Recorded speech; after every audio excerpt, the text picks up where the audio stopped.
based on a poem.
Live for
The time is 6:45. It's a Sunday evening, a hot day in both Johannesburg and in Cape Town. It's not our usual jubilant self this evening. Israel is at war, and we welcome the many thousands of people who will be joining us this evening. We've had unbelievable registration. We're predicting that we'll be 7, 8, 10,000 people watching tonight's webinar. And we'll be going live at exactly 7 p.m. South African time, 8 p.m. Israel time. And we do pre-chat, as we always do before our webinars begin. And I welcome to our pre-chat both Michael Kranzdorf and Rowan Pollivin. And Rowan, let's start with you, because you had a remarkable memorial service today. Tell us about it for those people who weren't able to join in person. Thanks, and good evening to everyone. It was a remarkable event of solidarity that we held in Johannesburg this morning, and another one we held in Cape Town this afternoon. In Johannesburg, we had well over 2,000 Jews, Christians, civil society groups, political parties, and everyone came together to show their solidarity and support for Israel, for this terrible conflict that's going on, for the terrible massacre that happened last week. And we were really heartened to see so much support across the political spectrum and across South African society, standing with the Jewish community and standing with Israel. So you had some amazing speakers and unbelievable political support as well. Tell us about some of the political parties who were there. We were very glad to see from the ACDP, the Patriotic Alliance, the DA, the various church groups, various members of civil organizations. And it was just really good to see that beyond the noise that we hear from the ANC and the EFF, there actually are supporters on the ground and groups who support Israel and political parties who have values over votes. There were, in fact, beautiful church groups busy singing and dancing afterwards, and one really did get a sense of solidarity. We are not alone. Exactly. We have supporters. There are millions of Christian Zionists in South Africa, and it is important that we listen to their voice and we hear their voice. They often pray in the churches. but we do see such support across the board from them. It was just remarkable to see them, as you say, how he's singing, dancing, support of Israel, standing with the Jewish community and standing with Israel. And we will certainly remember who our friends are in this very difficult time. And in fact, a remarkable speech by Gayton McKenzie, where he spoke about how the Americans went after Al-Qaeda after the attacks on 9/11, or as he called them, 9/11, and how Israel has to do the exact same thing. It must destroy this evil. And he did it with passion and vigor. And it's just so amazing to see South African politicians standing up for the right thing, especially in comparison to our current government.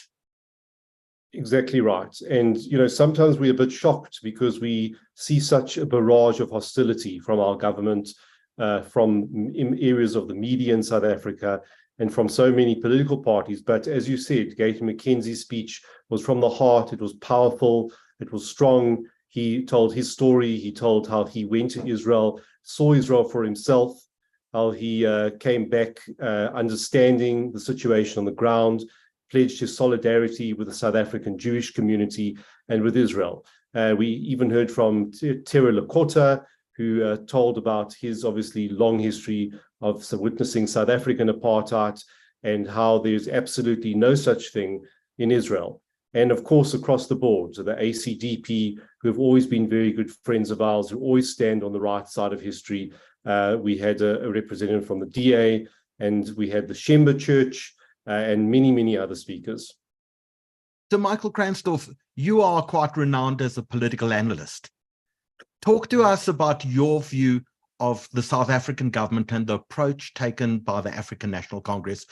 And the bizarre thing is, even though we shouldn't be shocked, I think many of us in the Jewish community have been deeply hurt and a deep sense of betrayal that Cyril Ramaphosa doesn't even have it within himself to be able to say, I genuinely feel and have condolences for the massacred 1,300 civilians in Israel, the 2,800 civilians who've been injured. He doesn't have it within himself to even express a modicum of sympathy, of empathy, of compassion. What is wrong with him? Thanks, Howard. No, I agree with you completely. I think we're all in shock with his speech at the ANC NEC conference yesterday.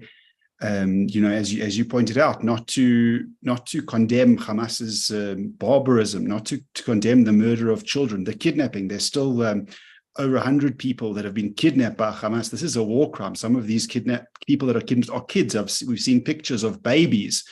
I mean, the government has a channel to Hamas. They have a relationship with Hamas. Why not call on Hamas to let those hostages go? I mean, so I think it's, the government has always supported the Palestinian cause, and we can accept that. But supporting the Palestinian cause is not the same as supporting any sort of action that they do. And when people commit barbaric acts like slaughtering old people, kidnapping children, and you expect a civilized government to condemn that. It doesn't take away from their support for the Palestinians, but you would expect them to condemn that. And it's very upsetting. The Jewish community, many Jews fought with the ANC against apartheid, and because of our own history of oppression. And for now, when Jewish people have been subject to a pogrom, what is effectively a pogrom, the worst pogrom since the Holocaust, the ANC is nowhere to be found. So I think we all feel very betrayed, quite honestly.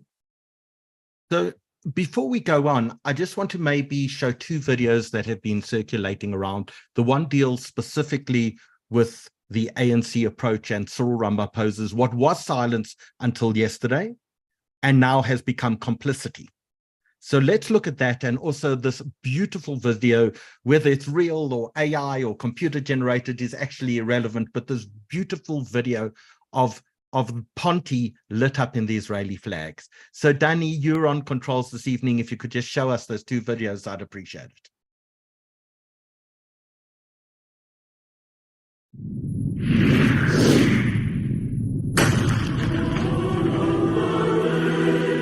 Let there be no doubt. The United States has Israel's back. I stand with Israel. The United Kingdom stands with Israel against this terrorism today, tomorrow, and always. Hamas is not a militant organization. It is a sadistic, demonic, genocidal, terrorist death cult, and it must be defeated and destroyed.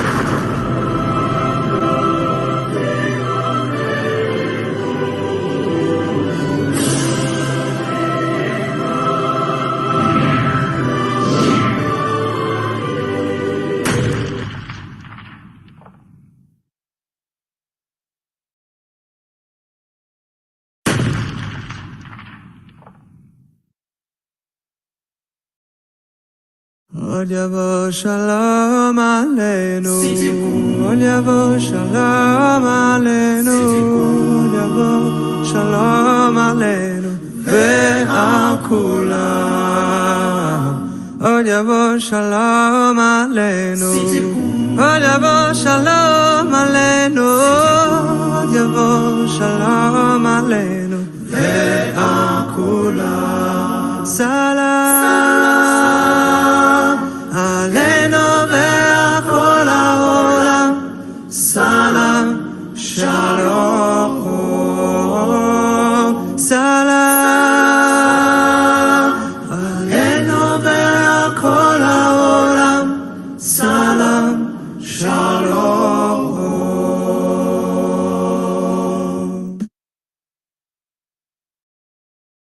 So certainly some beautiful views that we've had there of Johannesburg, but all over the world, we've seen buildings lit up. In Sydney, we've seen the Opera House lit up. In New York, we've seen the Empire State Building lit up. We've seen in London buildings lit up. But there are two buildings that I'd love to discuss with everyone this evening. And the first is the Brandenburg Gate. To have in Germany an image of the Brandenburg Gate lit up in the Israeli flag. Rowan and Michael, that's something special, isn't it? Very special.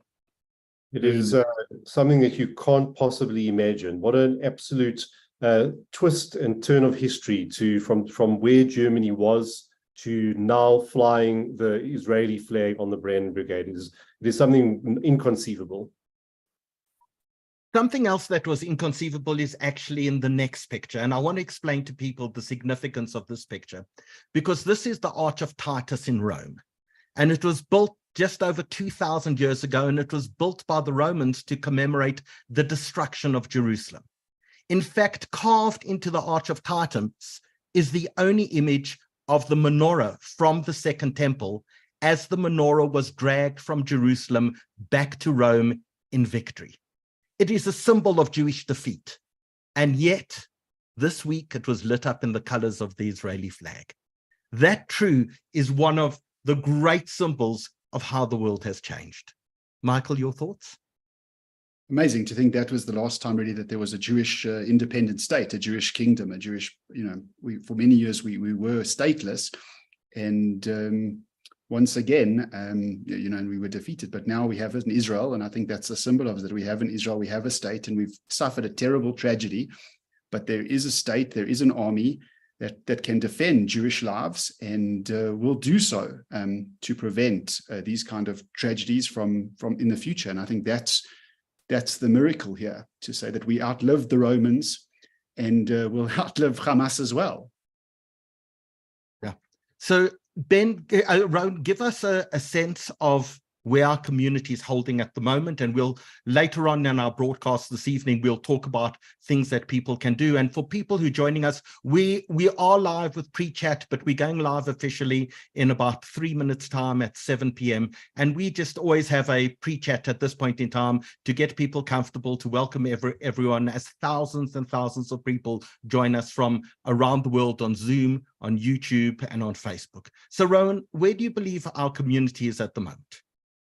So Howie, it is an extremely difficult time for our community because we effectively have been thrown under the bus by President Ramaphosa and the ANC government, who have, with the garnishing of the Palestinian scarves, effectively taken the side of terrorists who murder the innocent and against Israel and against the values of the Jews.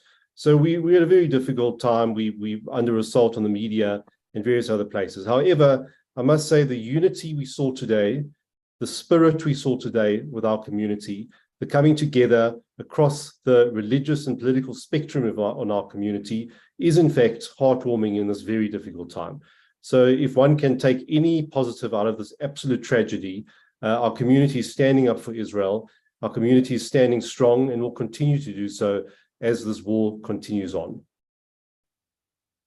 So we joined as well. Avi, welcome. This is in fact your first time on one of these. I apologize that we've never had you on before. We started these programs at the beginning of COVID. We thought we'd do one or two to help people through the COVID situation. And we first thought a few hundred people would arrive, but thousands of people arrived.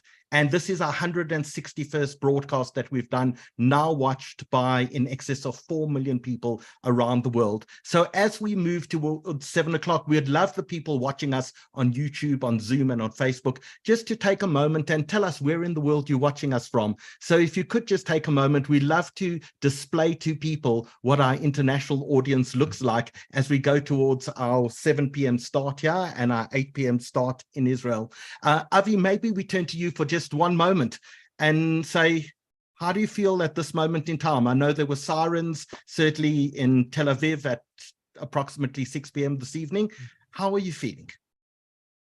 Well, first of all, let me say that I'm never happier than when I'm surrounded by South Africans. South Africa is one of my favorite places, and I can't wait to the next chance I have to go to Cape Town, which I've been to quite a few times.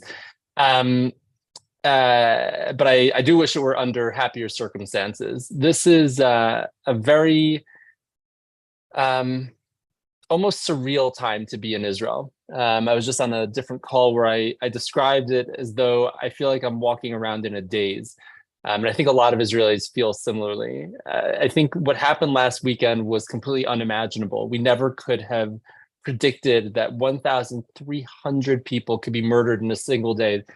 We understand so let's not get into the story yet, because we're going to do that just after 7. Okay. But just tell us, how are you and your family doing physically, emotionally? What are you feeling? Physically, we're fine. But I think, like many Israelis, we are in a state of shock. Many Israelis are in a very real sense of mourning, mourning losses of loved ones, of colleagues, of neighbors, of friends. There's a great deal of uncertainty about what might transpire next. We understand that Israel may be on the brink of a ground offensive that affects many hundreds of thousands of people who have been called up for the reserves, and then of course their families and their colleagues and their friends who are waiting at home. This is something that has affected all of Israeli society, not only the attack of last week, but the aftermath is something that all Israelis are feeling. The sense of uncertainty is particularly acute amongst those whose loved ones, they don't know what happened with them. There are some people who have not yet been identified. We don't know if they are alive in Hamas captivity or dead, their body lying somewhere without their family even knowing about it. This is a state that many people in Israel, many families are in right now, and it certainly permeates throughout Israeli society. And so that's the feeling that many of us are feeling right now. Well, welcome. It's good to have you here, and we will definitely have you back under much better circumstances. The time has just gone 7 p.m. South Africa time, 8 p.m. Israel time, and we noticed that approximately 1 hour ago, in fact, the batteries, the Patriot batteries, the Iron Dome batteries were busy firing over Tel Aviv and Jerusalem and taking out rockets. I presume they were primarily Iron Dome, but Danny, maybe we just start this evening with a view of what it looked like exactly an hour ago over Tel Aviv.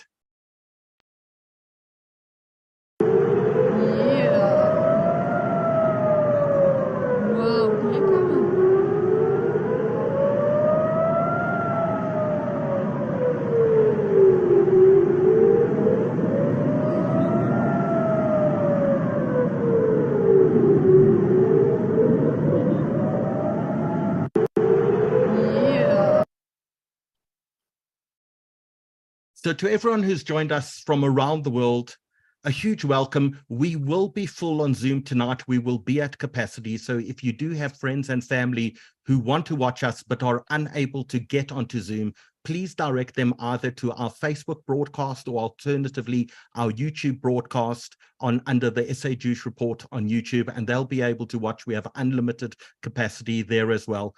But for those of you who are watching us tonight on YouTube, please press like and subscribe.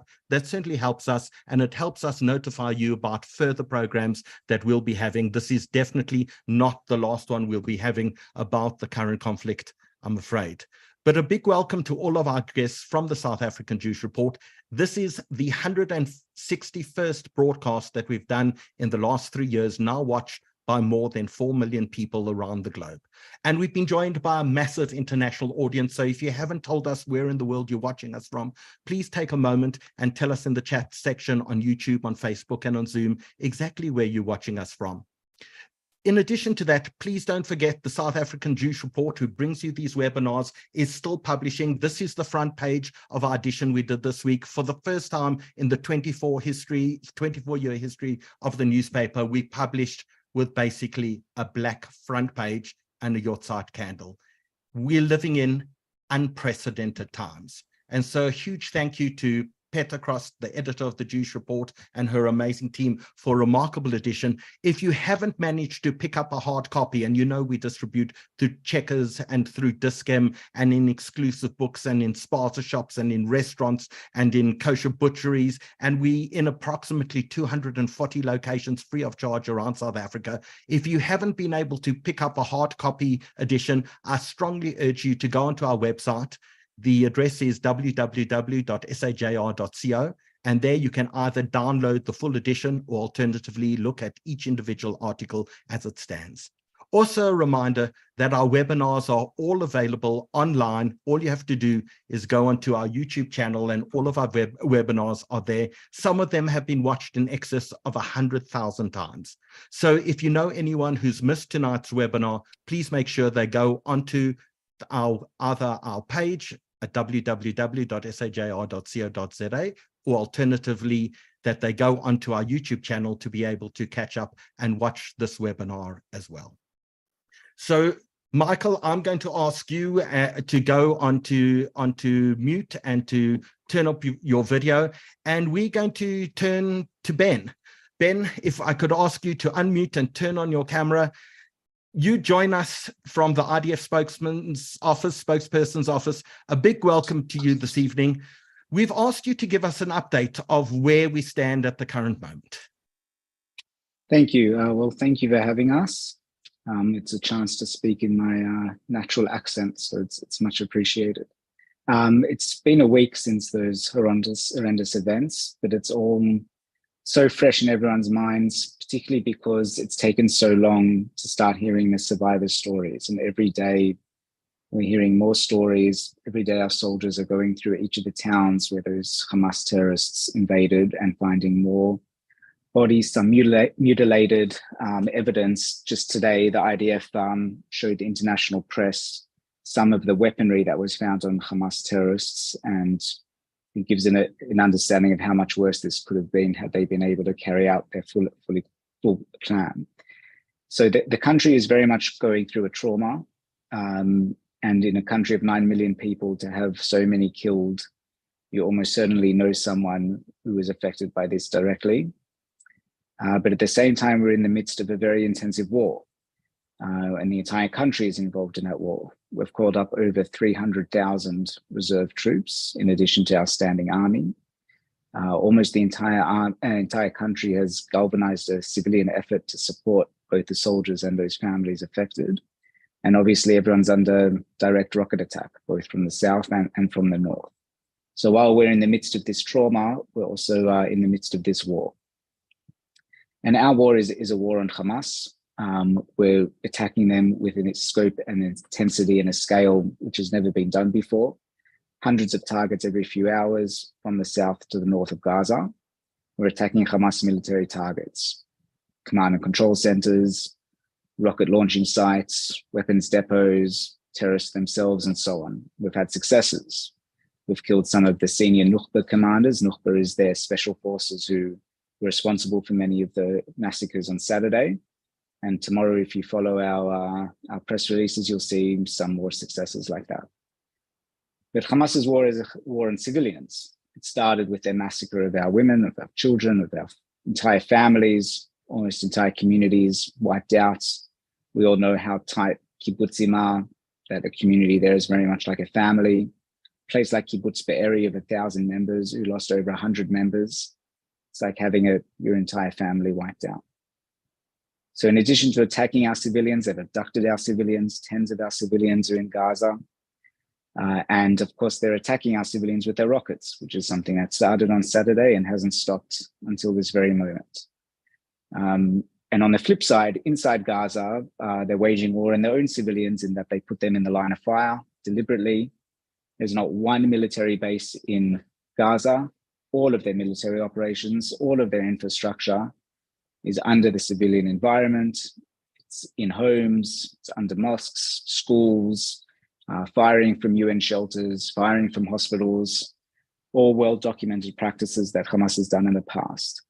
And that makes it very challenging. For 20 years almost, Hamas has been governing Gaza, and instead of investing in its people, instead of investing in its territory, it's used all its money, support, funds, resources, things it gets from its regional partners and its backers like Iran, just to develop terror and to plan attacks like they carried out last week and since then.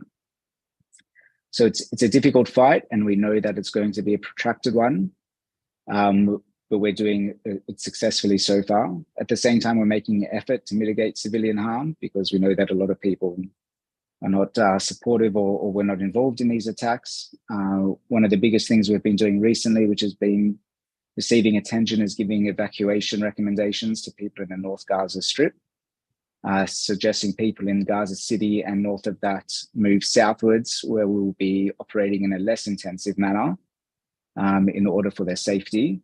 That's proving to be difficult in and of itself, A, because it's a massive thing to do, and B, because Hamas has deliberately and purposefully been trying to stop people from evacuating by calling on people to ignore the evacuations, to setting up roadblocks, to potentially even detonating explosives along the routes to stop people from doing that. The humanitarian situation is also something that's been getting attention. The situation was not good to start with. Hamas didn't invest in its population, as we all know. And on the first day of the attacks, 9 out of the 10 electricity lines that run from Israel into Gaza were taken out of action by Hamas rockets. Israel provides about 10% of Gaza's water through 3 water lines. One of those was hit by Hamas rockets. The main crossing into Gaza from Israel, the Erez crossing, which before last Saturday, tens of thousands of Gazans would pass through every day to work inside Israel, was attacked by Hamas, almost completely destroyed. All the people and the soldiers who work there either killed or abducted. And the other main crossing, the Kerem Shalom crossing, is in the range of mortar fire from Gaza, so is closed. So even if Israel wanted to facilitate the provision of humanitarian aid, it's not feasibly practical at the moment. Today, we did renew some supply of water into the south of Gaza, and we have a dedicated unit that monitors that situation, is in touch with international organizations, regional partners, and other allies in order to monitor that situation. So that's, and obviously we don't control the Rafah crossing, which borders with Egypt. So we don't control what goes in and out from there. That's the situation in the south. Yes. Yeah. So Ben, the questions coming in, and of course we invite everyone to ask questions as we go, whether you're watching on Zoom or Facebook or on YouTube. Please feel free to post a comment or a question, and we'll certainly bring them across. One of the questions is the communities in the south of Israel. Are they being evacuated? Places like Sderot, are people being moved away from the front lines of the battle, or are civilians still in those areas?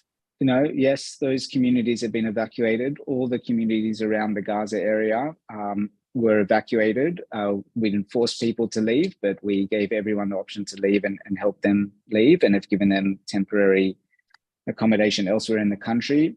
It amounts to, I think, close to 20,000 people have been displaced. Entire communities, some of which were half destroyed, have now been emptied, and including big places like Sderot. So we have evacuated all the communities around Gaza.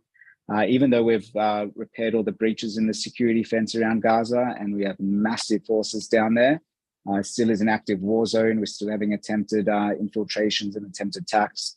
So that's been evacuated. In recent hours, we've also declared a closed zone up in the north, 4 kilometers from the north of the Lebanese border, and that's due to the developments that's been going on in the northern border.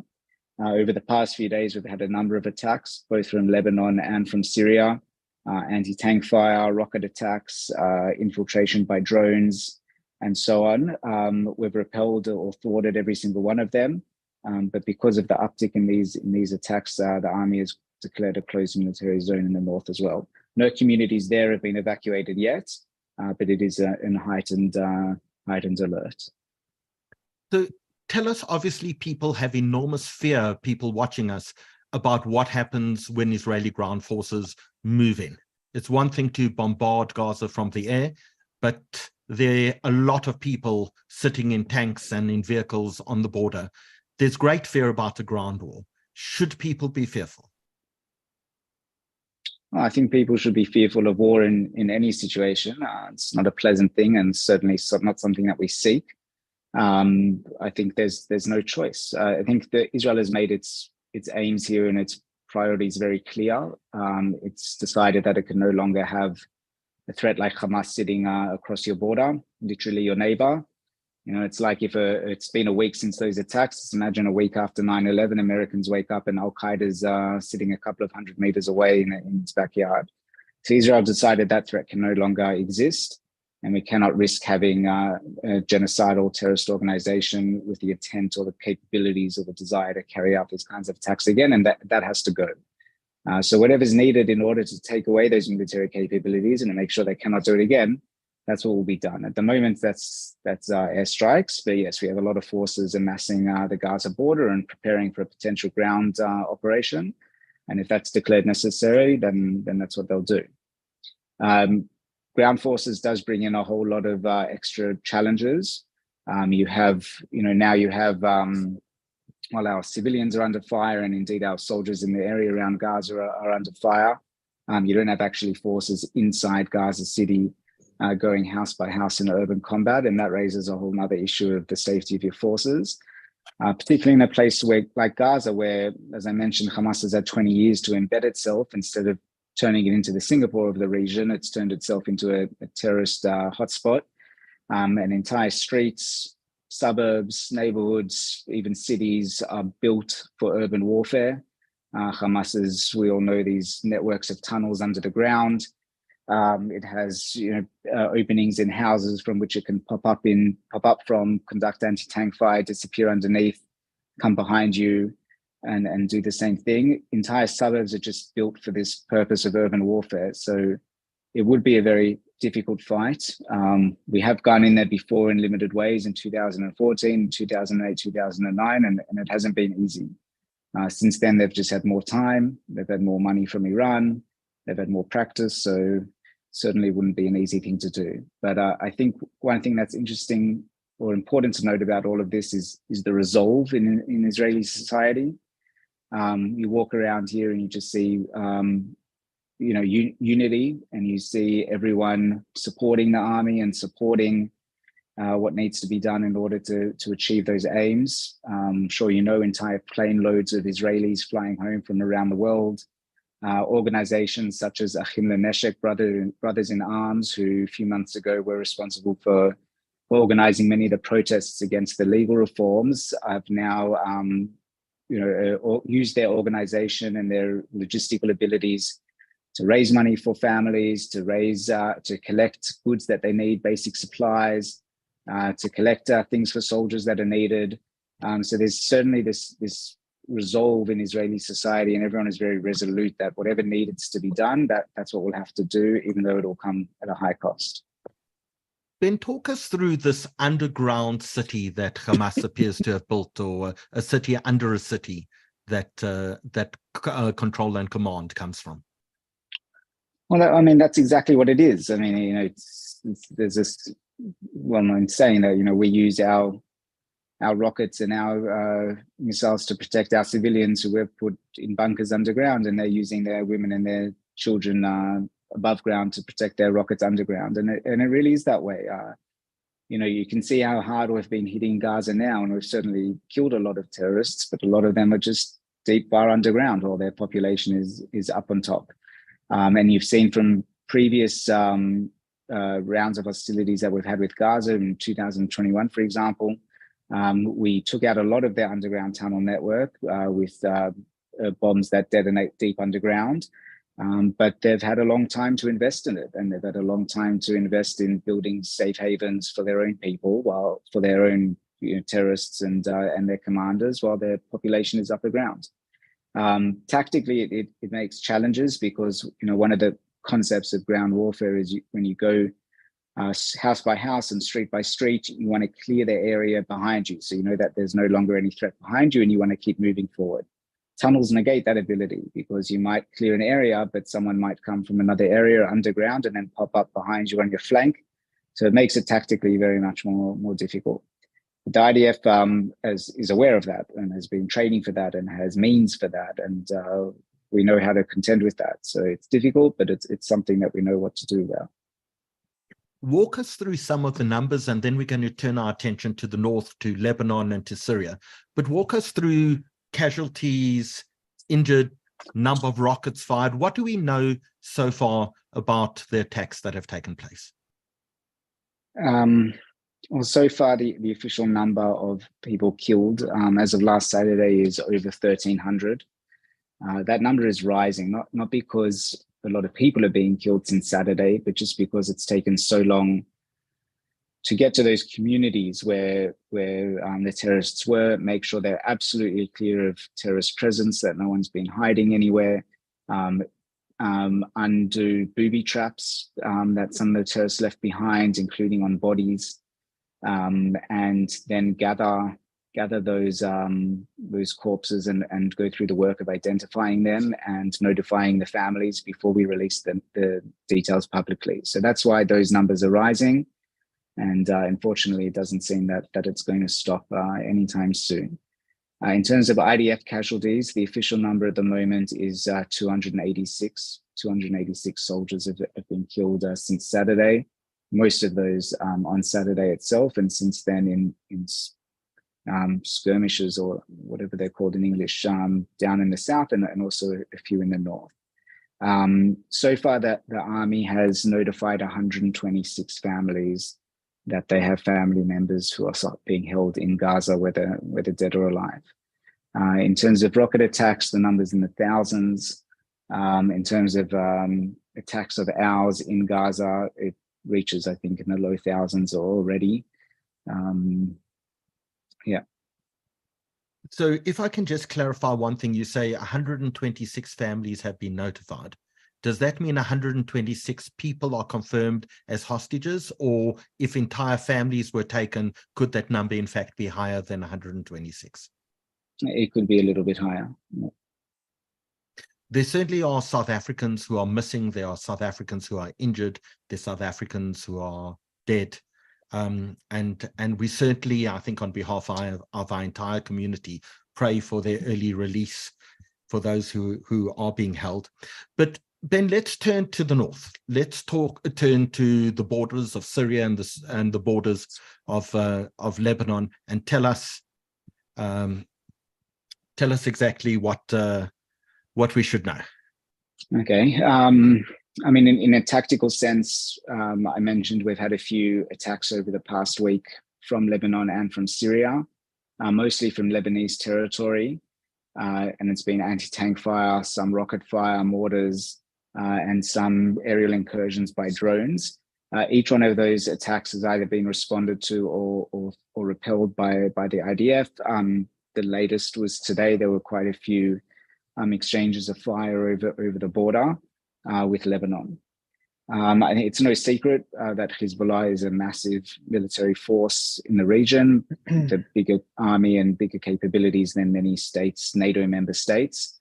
It's also very much a part of the Lebanese political system. It's a political party. It sits in the parliament. It sits in the cabinet. And you have to raise a question: where does Hezbollah start and Lebanon end? It's sort of like the the adage where you say, okay, if I cut off my hand, I'm here and my hand's there. I cut off my arm, I'm here, my arm's there. But at what point do you then move over there? And Lebanon is such an integral part now and an integrated part of the Lebanese political system that in some ways it's hard to distinguish between Hezbollah and Lebanon as a state. I think, and we all know, and I think the world knows that if the conflict were to expand to the northern arena, it would be catastrophic, primarily for Lebanon and Lebanese civilians, because of the way that Hezbollah has embedded itself within Lebanon, and because of the way that Hezbollah has exploited and kidnapped state resources, electricity, water, and so on. Certainly, the world has made it very clear, as has Israel, that no one should think of joining this fight. I think President Biden has made that pretty clear as well, both in words and in deeds. We're receiving a second carrier group into the Eastern Med this week. Britain has sent over military forces, improving its posture in the region. And we've enjoyed diplomatic support from Western allies around the world who've made it very clear that no one wants to see this conflict being bigger than it already is. Ben, I know you've got a very busy evening ahead of you. This isn't your day job or your general day job, but I presume you've been called back in order to do it. And we're just enormously grateful the fact that you've taken time this evening to speak to all of us and to update us. Our prayers are with you. Go in peace, come back in peace, and we look forward to hosting you again. Thank you. And I just want to note that even while all this craziness is going on, Israelis see the support they're receiving from Jewish communities around the world, and it means a lot to them, and everyone really appreciates it. So thank you all for your support, and look after yourselves. Thank you. Chat to you soon, Ben. Which brings us to Avi Mayer. Avi, thank you. You are the editor of the Jerusalem Post, and Arthur Lenk, you are former Israeli ambassador to South Africa. I know you all have a lot happening at the moment. Avi, covering a war is not an easy thing. Take us through what we should know about this war, the conflict, how it began. Well, I think your previous speaker gave a pretty comprehensive overview of much of that. I can tell you from my perspective, this was the morning of Simchat Torah, the holiday that was just last weekend, the end of the Jewish holiday season. I had intended to spend the day with friends and at synagogue, at shul in the morning, and I was awakened from my slumber by a rocket siren. I wasn't quite sure that that's what it was. It was hard to believe that there was actually a rocket siren happening that morning, but in fact it was. And from that moment on, my day obviously changed entirely. I did go to shul. We had anticipated many dozens of people. We had barely a minyan, I think it was 11 people who came, 12. And every few moments I had to jump out to look at my phone to make sure I was monitoring the situation, giving instructions to my team. We had to go down to the bomb shelter at several different occasions during that morning service. And then as soon as I got home around 11 or 12, that was basically the end of Shabbat. I spent the entire rest of the day monitoring the situation, making sure that we were keeping our audience updated throughout the day, particularly when it came to rocket attacks. At the time, we didn't quite understand the scope of what was happening. I remember the first update we sent out referred to 22 dead, which at the time seemed unimaginably high. And then gradually, as the day went on, the numbers kept mounting. And by the time Shabbat was over, the number had, I think, already reached 250, and it seemed unfathomable. And now the fact that we know of, as your previous speaker said, 1,300 people, and that number might increase further, it's not something that we can easily grasp. This is a number that means 1,300 shattered families. It means 1,300 circles of friends that'll never be the same. And this is something that has affected the entire country in so many different ways. And that was something we only had some indication of that very day, that last Saturday. It was so terrible. So in fact, Yuval Harari has said in the beginning, people spoke in one way about a terrorist attack, but soon it became evident that this was almost like a pogrom. I think he described it as the Einsatzgruppen going from village to village to murder the Jews. That's what happened in the south of Israel. Why? What sparks something like that? You know, it's interesting. I've thought about that a lot, and I've been asked about it a lot in recent days. And I think that many of us had deluded ourselves about Hamas. You know, we all knew that Hamas has a genocidal charter that states explicitly that its goal is the destruction of Israel and the murder of all Jews. It says so very, very clearly. There's no denying it. But I think for many years, people thought of Hamas as, yes, a terrorist organization, but one that could be reasoned with, or one that could be pragmatic, or one that really only cared about the welfare of its people. And so the policy line that had really guided the Israeli government in recent years has been one of economic development for Gaza, letting in Palestinian laborers from Gaza, enabling them to work within Israel, allowing goods to pass through, and allowing various different individuals and organizations to pass through the border crossings. Because again, the idea was Hamas was basically pragmatic. Yes, it wanted Israel's destruction, but right now it was more concerned with governing this place called the Gaza Strip, and that governance would moderate it. And then what we saw last Saturday was, I think, a terrible, horrible, awful wake-up call that Hamas has never changed its stripes, that it's always been a genocidal terrorist organization that wants nothing more than to murder every single Jew on earth. And so I agree entirely with what was said. This was a pogrom. We didn't think pogroms were possible anymore, but this was the worst massacre of Jews since the Holocaust. And the fact that it took place within Israel proper, that they were able to go through relatively easily by just bursting through the fence at various points and driving through with pickup trucks and motorcycles and dune buggies, is just what compounds this shock and this horror. So I think this is certainly a wake-up call. There are those who are now saying that Hamas is not only ISIS-like, but is worse than ISIS in many respects. And I think that that is a realization that many people are coming to, and certainly that Israel will have to contend with in the days and weeks ahead. Is there any indication how big this attack was? I've seen reports that over 1,000 Hamas terrorists were killed within Israel, but do we know how many people actually crossed the border?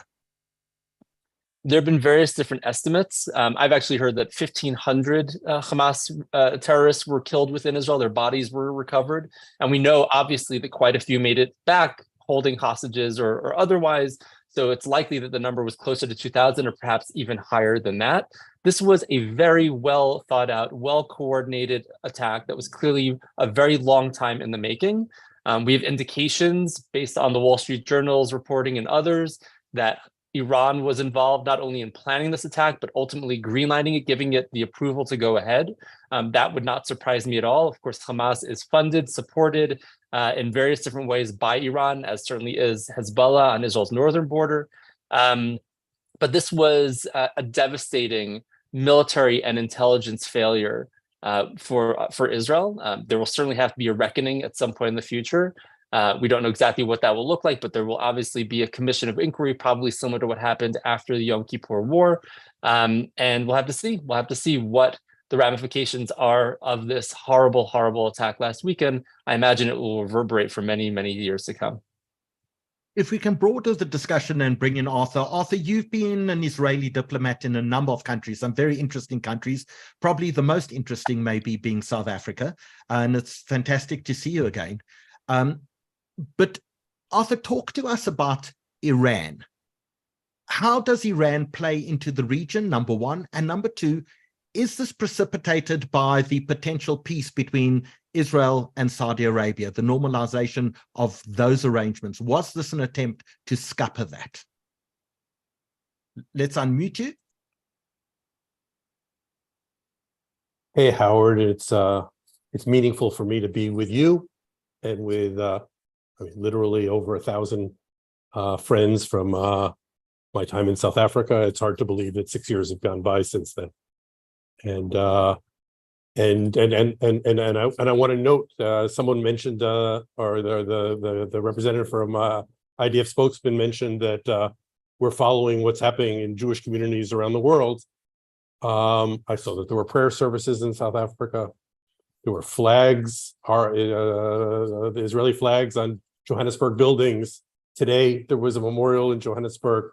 I heard in the car earlier today, Karen Milner's voice message regarding the I don't know, I was going to be diplomatic and say problematic, but I think that that's too much of an understatement for this audience of the comments of President Ramaphosa. And I know about the deep connection. I lived the deep connection between the Jewish community in South Africa and Israel for 4 years of my life, and so it's meaningful to be with you guys tonight. To your question about Iran, there's no news here per se, in that Iran is the only country in the world that literally calls for the destruction of another member of the United Nations. There's no other example. Countries are at war, countries are in conflict, countries disagree, but it's clear that Iran works with its proxies and partners, certainly Hamas, certainly Hezbollah, to kill Jews, to kill Israelis, to destroy us. And I think it's clear to everybody that the war that we're in, that's began last week, Iran's a part of that. And it sees itself that way. I think we see it that way. And it'll be interesting to see how that all develops when we defeat Hamas and respond as strongly as we're beginning to respond. And within the world geopolitics, talk to us about India, about China, about Russia, about the European Union, United States. Who's been supportive? Okay, so I understand that you start with BRICS countries because you're South African, Howard. But let's even zoom out further than that. The vast majority of countries in the world understand what happened in Israel, identify with what happened in Israel, starting with the world's greatest superpower, our best friend, the United States. The speech that President Biden gave last week, I don't think I've ever heard an American president speak that way. And I was at Prime Minister Rabin's funeral and heard President Clinton. President Biden spoke in a unique way. He's spoken to Prime Minister Netanyahu 5 times over the last week. The actions that the U.S. government has taken, but it's not just the U.S. The UK Prime Minister Sunak said the people who support Hamas are fully responsible for this appalling attack. They are not militants. They're not freedom fighters. They're terrorists, right?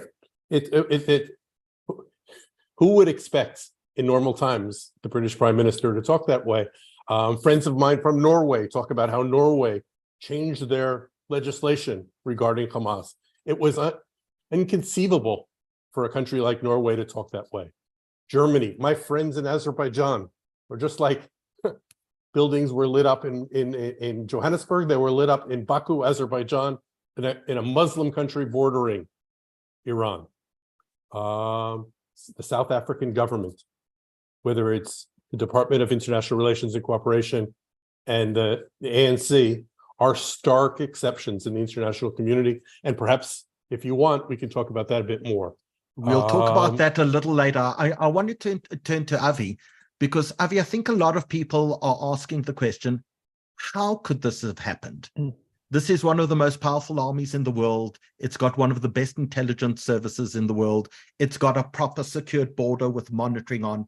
How on earth could this conceivably have happened? And why did it take the army so long to get to the kibbutzim and the villages in order to protect them? Well, Hamas caught Israel with its pants down. I think that's quite obvious. This was not a threat that many had conceived of, even though in retrospect, it seems fairly obvious and almost elementary that they could do such a thing. I think the IDF had been training for different kinds of threats, different forms of threats in the form of rockets. Of course, you have the Iron Dome system, which has been marvelously successful even over the past week in neutralizing many of the threats that have come Israel's way. Other forms of Hamas terror and warfare, but the notion that they could simply burst through the fence and drive through it and massacre hundreds and hundreds and hundreds of innocent people was something that I think many people never conceived of as possible. And so when I said earlier that there will have to be a reckoning, I think that that's absolutely true. It'll have to happen within the military as well. It's very clear that Israel's military doctrine needs a significant update. If this is something that Hamas is capable of, God only knows what other organizations, including Hezbollah, which is much more sophisticated, which has a much more extensive arsenal, 150,000 rockets and sophisticated missiles, would be capable of. And so I think that that's a large part of why we saw what we did last weekend. There are many questions that need answers, and we certainly don't have those yet. We're very much in the thick of it, and it's far from being over. In fact, in many respects, it's only just getting started. In terms of why it took the IDF so long to get there, I think that's also something that will have to be investigated. Again, it's important to note that this took place on Simchat Torah, a holiday when a lot of soldiers were on leave. The bases were much more sparsely populated than they would have been at other times of year, which of course Hamas knew about, which is why one of the reasons why it targeted Israel on that day. And that too will need to be investigated. We'll have to ask a lot of questions about how this was permitted to happen. Already there are indications from military leadership that they do take responsibility, and that investigations will be undertaken. But this is something that the Israeli public will demand in the long term, to see exactly how this could have gone so very, very wrong and how to correct it for the future. We will return to some of the questioning with Arthur, but Avi, I know you've got a time constraint, so I want to slip in a few questions for you, if you may. I'm going to ask you to try predict the future. Will ultimately the current government, when the war is over, fall or change? That's question number one. And number two, how will the Israeli public react when all of this is over? Well, I'll answer your second question first, which is that the Israeli public will rally. We always do, no matter how difficult the challenges may be. We always emerge stronger than we were beforehand. It may be a changed society, it may be a scarred society, it may be a traumatized society, but it will be a stronger society, and of that I am confident. In terms of whether the government will survive, I'll tell you frankly, I don't think it can. Certainly not in its current constellation. We already have an emergency unity government in Israel to make it through this war, which we don't obviously know how long it will take. It could be a matter of days, weeks, perhaps even months, I've heard. But even when that concludes and the war cabinet is dismantled, I can't imagine that the government will look the same afterwards. Whether Prime Minister Netanyahu remains Prime Minister, I think, is also a question that deserves to be asked. There are many in Israeli society who hold him personally responsible for this. Over 90% of Israelis believe that the government does need to take responsibility for this massive failure. There are many who have called on him to step down. It seems unlikely that he would do that in the middle of the war, but I don't know whether he'll have much of a choice afterwards. Again, we'll have to see what the Commission of Inquiry decides, but we know that, for example, the Commission of Inquiry that followed the Yom Kippur War did indeed bring about Golda Meir's resignation, and I wouldn't be surprised if we saw something similar in the aftermath of this horrific campaign. So they say, yeah, only prophets and fools predict the future, and I know you're not a prophet, but do you think the presence of now two large American aircraft carriers in the region is going to be sufficient to make sure that Hezbollah does not join the war? Well, I certainly hope so. I think a northern front would be an extremely perilous prospect for Israel. Again, Hezbollah has capabilities that Hamas can only dream of. And of course, it is even more closely tied to Iran than Hamas is, although Hamas, of course, does receive Iranian backing and arms and so on and so forth. Hezbollah is an arm of Iran in Lebanon. There's no one who denies that. They say so very openly. And so I certainly hope that those carrier groups are enough to deter Iran, that the bellicose rhetoric that American leaders from President Biden on down have engaged in, cautioning Iran and other actors not to become involved, will ultimately be effective. But we can only wait and see. I think Anthony is asking the question, did you refer to 150,000 rockets in Hezbollah's arsenal? That's correct, yeah. And what happens if they fire them? Chaos. It would be unlike anything Israel has ever contended with before, because again, while we do have the Iron Dome, the Arrow system, Patriot, there are various air defense systems that exist within Israel. If they were to fire even a fraction of those rockets and missiles all at once, they could easily overwhelm those systems and ensure that at least some of the rockets and missiles were able to get through and perhaps even hit Israeli population centers. When we talk about missiles, we're talking about armaments that have a very significant range. There are those who suggest that they could go as far as Jerusalem, Tel Aviv, Dimona, from Lebanon, which would be quite far indeed. The leader of Hezbollah, Hassan Nasrallah, has said that he can hit any point in Israel, and he may actually be right about that. So it's a very significant threat, one that is to be taken extremely seriously. And so we hope that both a combination of the American steps and rhetoric and also Israel's act to deter Hezbollah from becoming involved will ultimately prove effective. If we can sneak in one question before you go, talk to us about Syria. There have been a few attacks from Syria, not many, but there have been rockets from Syria. Is that border going to become hot, or do you think it will remain cool? I think it's unlikely that Syria would become involved qua Syria, but we do know that Syria serves as a way station for arms coming from Iran to Hezbollah in Lebanon. And so there have been several airstrikes recently, including just a few days ago, at various air bases and airports in Syria that have been used by the Iranian government to transfer those arms to Hezbollah. There are many who have attributed those airstrikes to Israel. Of course, we can't confirm or deny whether that's the case. But I think in that respect, Syria is very much a part of this, but it's unlikely that the Syrian government will become involved in any direct warfare with Israel. Avi, I don't know what your time constraints are like. I know you do have them. If you need to go, please hop off. But thank you so much for joining us. And I certainly hope you will join us again and we can continue this discussion. Thank you very, very much. Arthur, before we go to Yael and Oren, who've got the most harrowing story to tell us, I want to sneak in a question to you. When you were South African, Israeli ambassador to South Africa, you used to always use the phrase, South Africa is full of noise. Now, Robbie Brosen always says, South Africa is full of noise, but if you listen carefully, you can hear the music under the noise. But at the moment, it seems like there's noise under the noise. You followed what the ANC did yesterday. The entire ANC, NEC arrived in Kafirs, rather than expressing any condolences, rather than speaking about sympathy for the Jewish community, for the South African Jews who've been killed, injured, and potentially taken hostage. There was nothing. There was unequivocal support for Palestine. You spent 4 years in this country. Does any of that surprise you? Disappoint? Sure. Surprise? No. But let me tell you good news that got me in trouble in South Africa. When I was there, mainly with our brothers and sisters, it got me in trouble.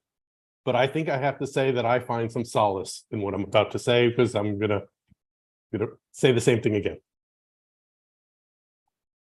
South Africa doesn't matter. It's just not as important. It doesn't have the symbol. It doesn't have the halo that it used to have. I wish it did. I wish that South Africa could really share with Israelis and Palestinians and Iranians and Lebanese the lessons of Ubuntu and of transformation, and be a constructive player both domestically and internationally.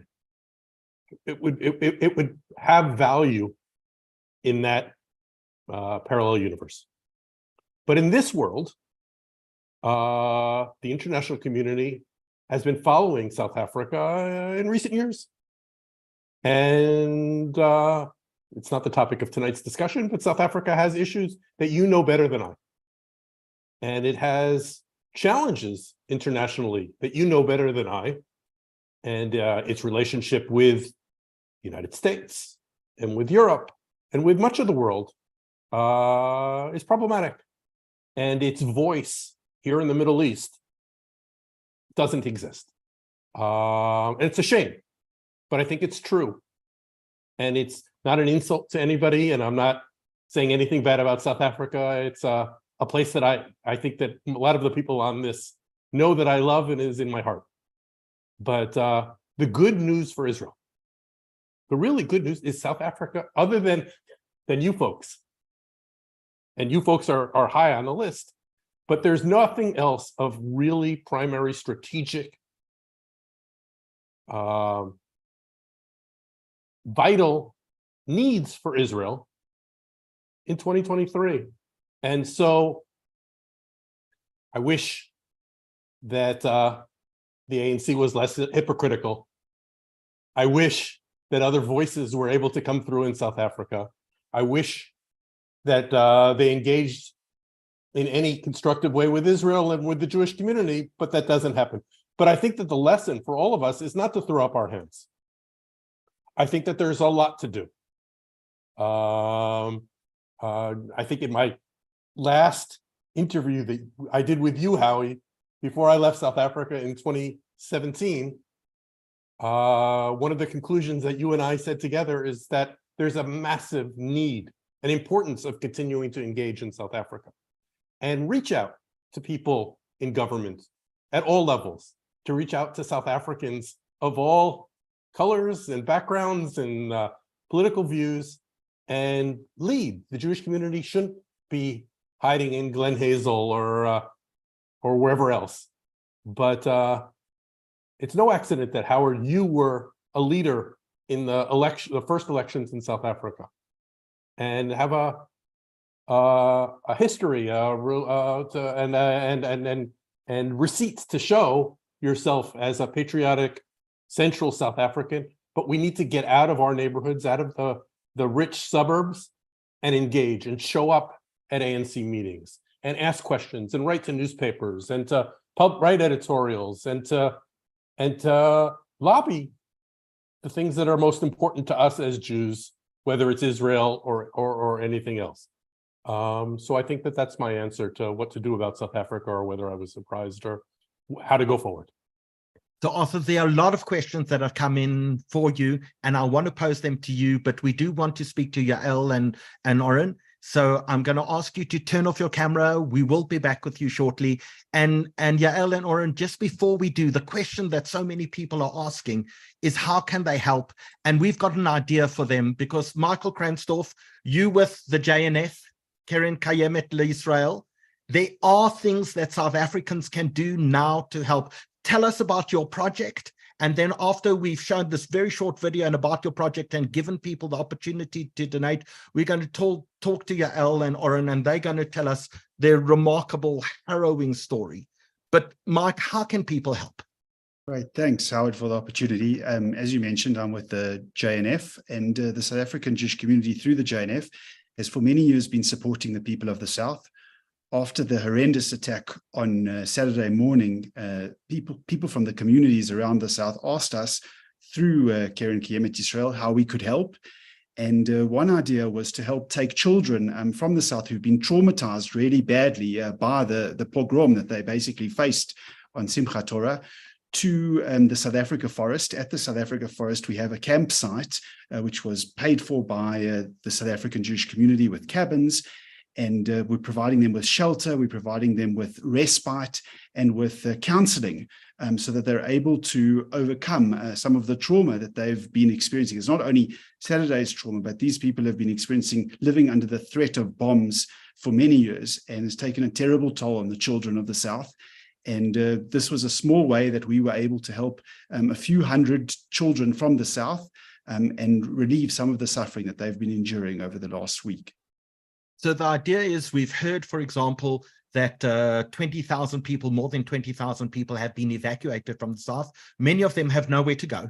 So you're taking hundreds of these kids, you're putting them in a campsite, you're giving them counseling, you're making sure that they're fed, and you're making sure that they're clothed, and you're making sure that they've got linen and somewhere safe to sleep. It's a remarkable project. I'm going to ask Danny just to show us a very quick video, and then we're going to give people an opportunity to donate by both SnapScan, as well as we'll do a poll on Zoom that will allow people, if they want to be contacted, so they can make a donation to be able to do so. So Yael and Oren, I'm sorry we're keeping you waiting, but let's try give people something practical that they can actually physically do to help. Danny, won't you roll our video, please?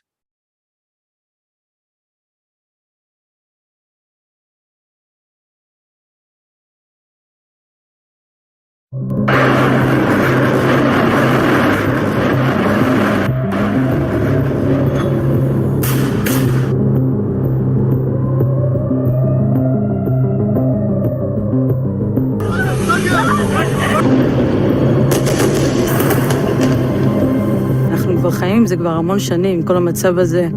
אבל הפעם המציאות הייתה יותר קשה, המחבלים ממש נכנסו, הרגו אנשים. מתחילות כל מיני שמועות מה קורה ביישובים אחרים, וזה מתקדם לעבר היישוב שלנו. כל פעם אתה שומע על יישוב שיותר קרוב אלינו.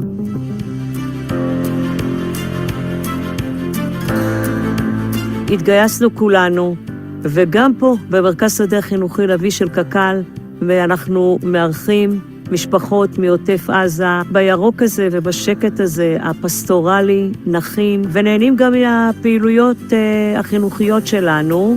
קרן הקיימת לישראל, כמו כל עם ישראל, התגייס לעזור ליישובים מהדרום בשעתם הקשה. אנו פה, מדריכי הקק"ל, מפעילים את הילדים בהפעלות ובתכנים של ארץ ישראל ואהבת ישראל. ועכשיו שאנחנו פה בצפון, אנחנו מרגישים יותר בטוחים, יותר רגועים. לשכוח מהדברים האלה כמה בקצת שאפשר, ולהיות פה רגע עם הילדים בשקט ושלווה. ילדים רצים, משחקים, עסוקים בלהיות ילדים. כמובן שאני רוצה להגיד תודה לקק"ל שערכו אותנו פה, וגם לידידינו שבדרום אפריקה שעזרו לנו ותמכו בנו. באמת זה משהו שלא מובן מאליו. באמת שנחזור ונהיה מאוחדים וננצח במלחמה הזאת כמה שיותר.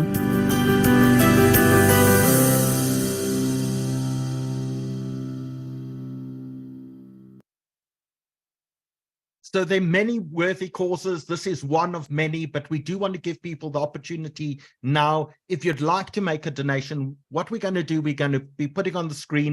And for those people who have a cell phone, you can take out your cell phone, you can open your camera, you can point it at that snap scan, and you'll see it says snap scan. You just click on it. You'll be able to make a donation through to the JNF at the same time. If you'd like to take a picture of the banking details to make a transfer, you're able to do that. So for those people, we'll give you a minute who want to point their cameras at the screen, you'll be able to do so. And after that, if you'd like us to send you a mail with all of the details to allow you to make a donation to the JNF, or I see my friend Gadi has just said, what about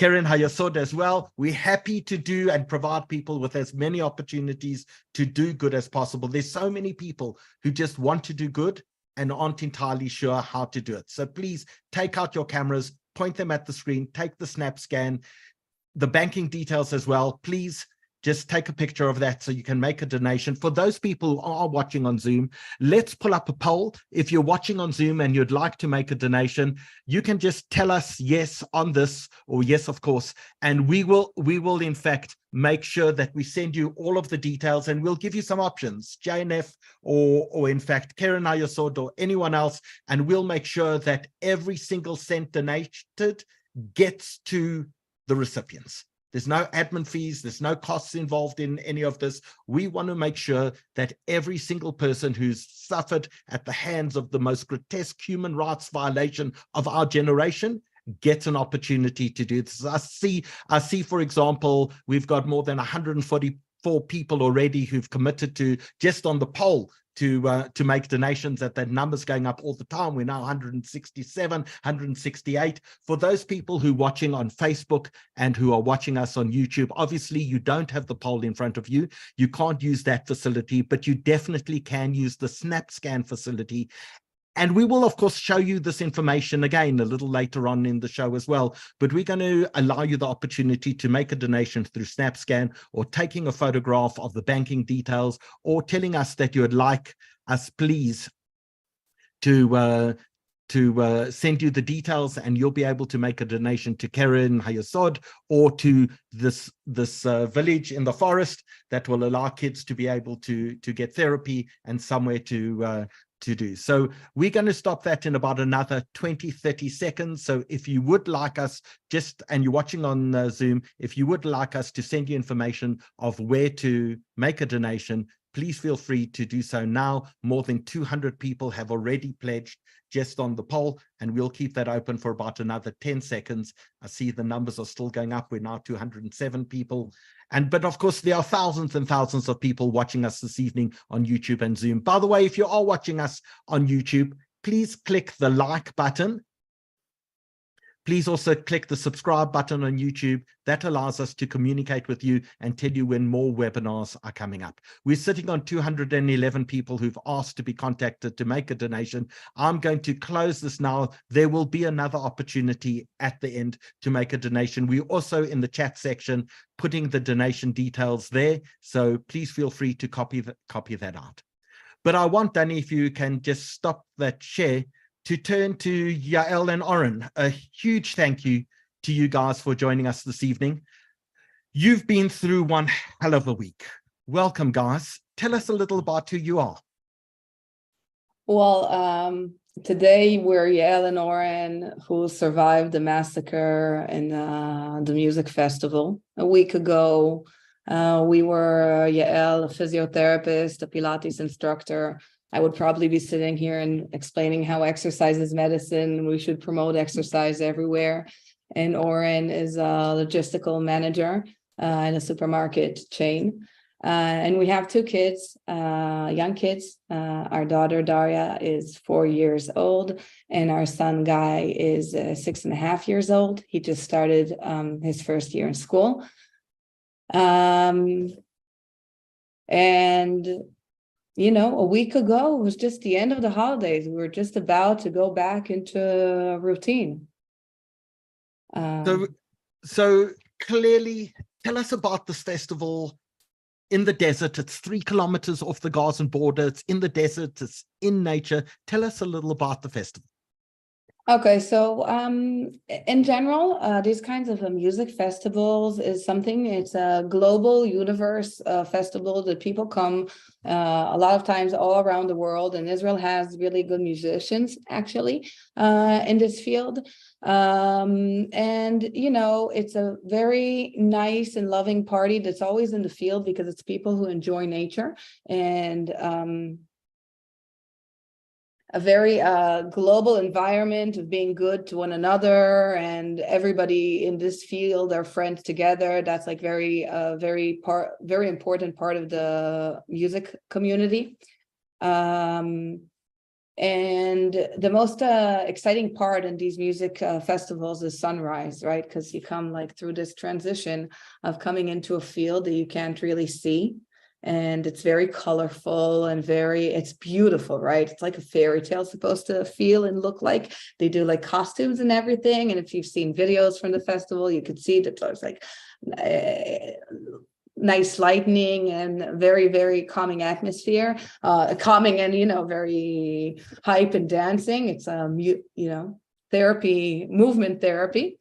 And then the transition of sunrise is the transition from like not seeing anything to having the sun come and suddenly seeing the field. You've been dancing with people for hours and you suddenly see their faces, and it's a very, again, very loving community. It feels like everybody's there for one another. And that terrible Saturday last week, Friday till Saturday, depends how you look at it. It was just another Saturday, and it didn't look too weird to us to go to the music festival 4 kilometers from the border. I mean, you know, in very other events, we go to exactly that region to travel with our kids. It's a region that's very known for its beautiful blooming of kalaniot in the winter. There's a huge festival in that area called the Ramadan that every winter for 4 weeks, people come, thousands of people come every day to that area. I mean, this is part of Israel, right? It's 4 kilometers from the border, but you're like, this is part of Israel. And we've been through so many years of knowing that part of Israel is being, you know, dropped on. We're dropped on by rockets. Yeah, dropped by rockets. Okay, we know, we're like alarms is kind of, we're kind of cynical about that, right? So we're from Herzliya, we don't live down south, but knowing that sometimes there's rockets that come on the south, that's like something common to our culture for the last decade. And each time we get the results of having our strong army or strong technological abilities that prevent casualties or terrible casualties, there's like drifts of casualties, so we can, you know, you get used to it. It's part of living here. And then at that morning, 6:30 in the morning, the music stops. So it's like, and it's the peak of sunrise. And the music stopping in a music festival like this, it's like, like the radio would suddenly stop. That's really weird, right? I mean, that's something, you're sure that something wrong. And the music stops and they don't put the music on. They say, guys, there's missiles coming here. There's only 15 seconds to evacuate. Let's go clear the party, go into your cars, etc. And you said several times, and I can't ignore this, you said Eleanor and their heroic story. And it's really not an heroic story, because we didn't come to protect our land or to, save lives. We came to celebrate our holiday. I mean, we're not soldiers. We're not, it's like, we're not part of this game, and suddenly, when this starts, we didn't really understand how severe, I mean, what we're about to witness, what we're about to live. And it takes like about 20 minutes to understand that this situation is really serious and that we are crowded by terrorists. And they're coming, and we're outnumbered in our own land. Really outnumbered. We're like people, we're 3,000 people and they're hundreds, but they are all gunned up and we have nothing on us. I mean, all we had are 30 policemen that came because this party was authorized, and their personal weapon. Now, could you imagine with 30 weapons of a personal weapon against this army that suddenly came down from Gaza? And they were smart. They used the fact that we didn't panic in the beginning. They knew how to come from both ways and crowd us into a situation that they just circled us around and got us running from place to place while they just drove and slaughtered. There were units driving and shooting everybody around, and there were units that were looking for people hiding and shooting while you were hiding. And after like 2 hours of this mess of, we lost our phones really in the beginning. Luckily for us, I think that helped us stay alive, even though, again, it's only luck. It's not that we had any smart decision or heroic things. We're just really lucky to come back to our kids and tell our story from here and not sit in Gaza being photographed by terrorists.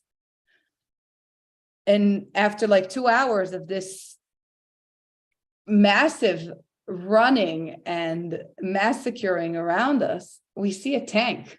And I so excited. I was in the Army like a decade ago, an armor instructor. I taught people about tanks, and I run to the tank and I feel like, oh my God, I've saved. The Army is finally here. It's the first time I see something coming from the Army. And I run into the tank and you realize there's nobody there, nobody's coming. And this is a really serious situation. We got out of it eventually.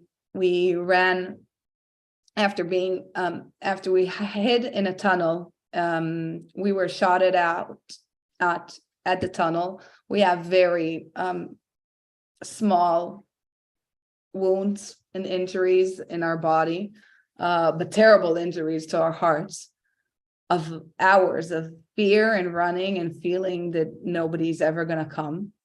And we just kept on, after being shot at, we kept on running until we hijacked, we went with people into their cars.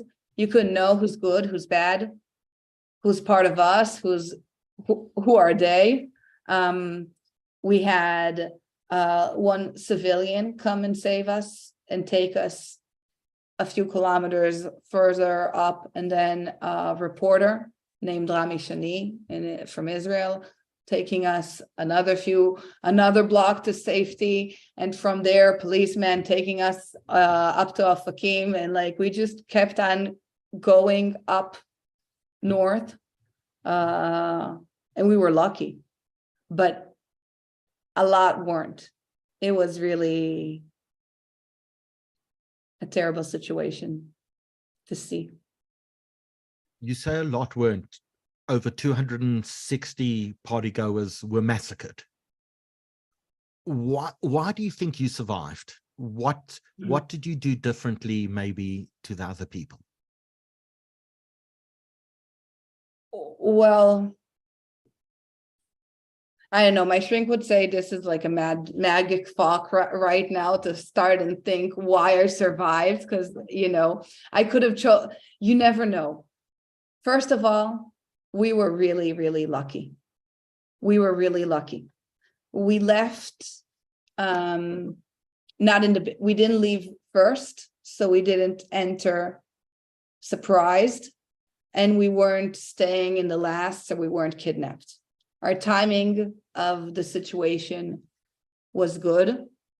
We ran among a lot of people. And I mean, I kept on running and saying, we're lucky, we're fit, we're lucky, we're fit. We'll run, we'll run. We closed some of our senses. I didn't look at anything. I didn't see them at any point. I just trusted my husband to run and me to keep up. I didn't look at my phone. I had no idea what's going on. It was just, it's amazing because I teach people about how the human body reacts. Okay, so I'm really traumatized, and I all the time, all the thing I can notice is the human reaction to things, because I'm not at a state to be in any contact with my emotions.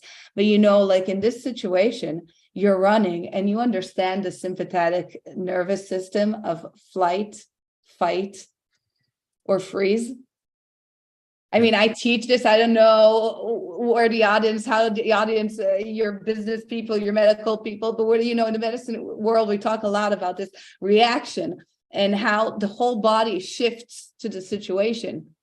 And I knew that if I'd look back, okay, I don't see scary movies. I don't see things that people look at for entertainment. I can't watch. I would like cuddle up in my husband's shoulders and say, tell me when it's over. And that's like also what I did here. I said, tell me when it's over.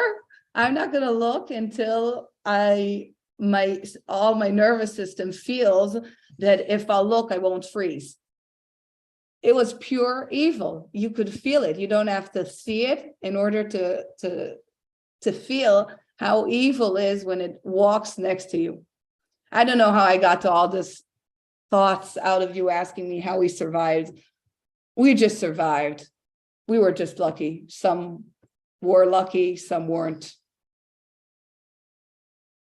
Did you know some of the people who weren't lucky? Well, this is very interesting timing with the chat, because I'm less from the trans community. I joined, but my husband, it's his world, more of entertainment. So he knows he is I know going to funerals now every day. Oren, how many people have you lost? There is a lot of, like, maybe 20 people that I know them, but not good friends. But you know, some DJs that died and killed. Some people I know from the parties that all of the year I go, and some friends today.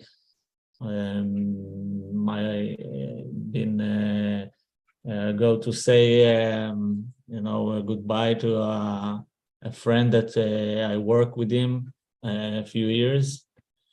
A lot of people, and there is some that missing, that kidnap, or just even there is, like, after 8 days, 9 days, no, they don't find them. Maybe they burned or something terrible. That looking the area in the party area and searching, and they're still missing.